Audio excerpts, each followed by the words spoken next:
terms of alien abduction narrative, this is very common. You'll often have women, for instance, who are convinced that they are carrying, as a result of their abduction experience, a child that is essentially a hybrid that might either be termed the Antichrist, or there will be things or ways it's talked about that sort of would remind a Christian of how the Antichrist is described, or sort of beast imagery from the book of Revelation, that sort of thing.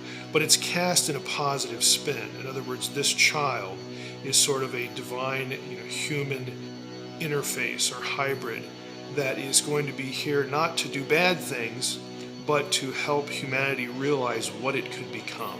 You might wonder what connection this sort of thing has to satanic ritual abuse.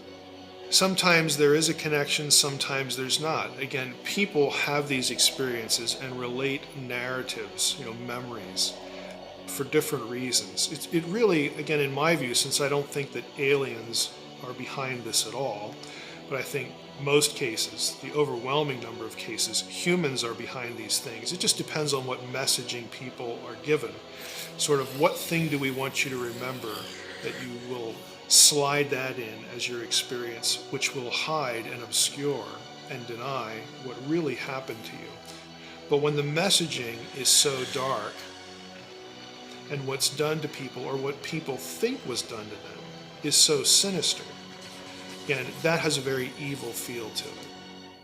I do leave the door open, though, to something that I would call direct demonization, where people have an experience where there is some sort of spiritual event, something done to them by a spiritual being, and then this is the way they process it, or the way they could process it. In my mind, the ones that stand out as sort of pretty well, probably, obviously, getting into that territory, demonic in nature, are the ones that really sort of have a reaction to a person who is taught or remembers to sort of interject Jesus into the conversation. When you have something going on and you invoke the name of Christ, for instance, or you speak to the perpetrator in the name of Christ and demand that they stop, or something like that. And again, there are hundreds of these sorts of cases where a victim does this deliberately, intentionally, and not only does the incident stop, but it never repeats. That tells me that there's a demonic element, a pretty clear demonic element to what's going on. Abductions often run in families, abduction experiences. Again, these, what we're calling alien abduction experiences, they either run in families or they repeat with particular people, quite frequently. It comes back again and again and again and again. And again, we're familiar with that too because of media, movies and television shows. So when you have that kind of situation and you address it with sort of a spiritual weapon, and then it's done, to me that suggests pretty strongly that we had a supernatural event going on here.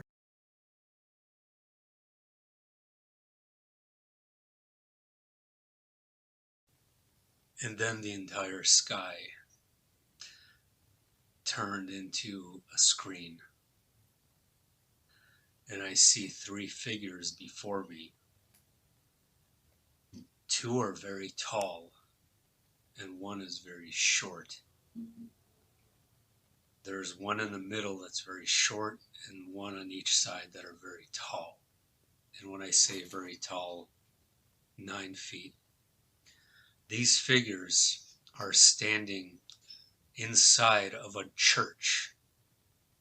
And it's a very dimly lit church, but it looks like a very massive church.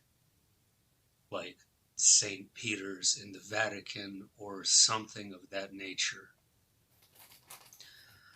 And the two beings to either side of the being in the center were very lizard-like, very tall, 9 feet tall.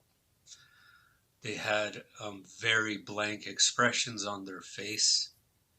They had a slender build.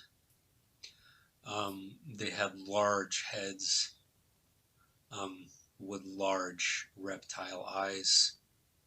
Their skin was very green.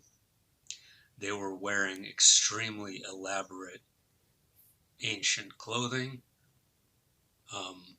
embroidered in all sorts of jewelry and gold, and it was red and gold colored, what they were wearing. And I could not tell a gender. One of them may have been more male than the other.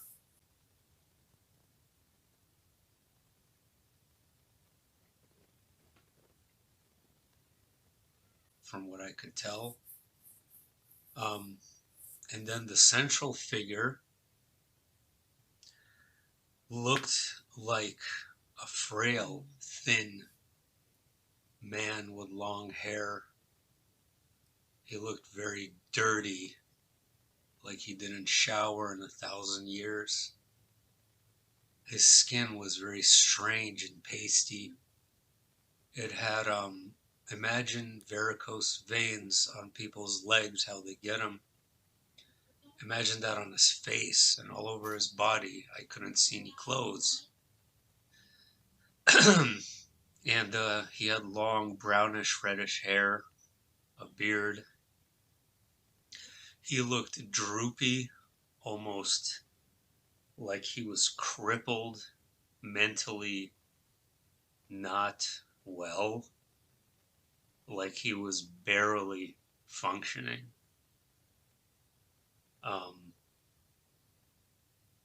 He opened his eyes, and his eyes were very large.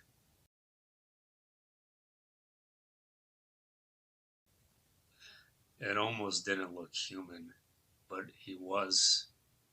He had a golden crown on his head, a very shiny golden crown. And that was the only thing that resembled clothes that I could tell. So, similarities to the character of iPad Go 2, but not really.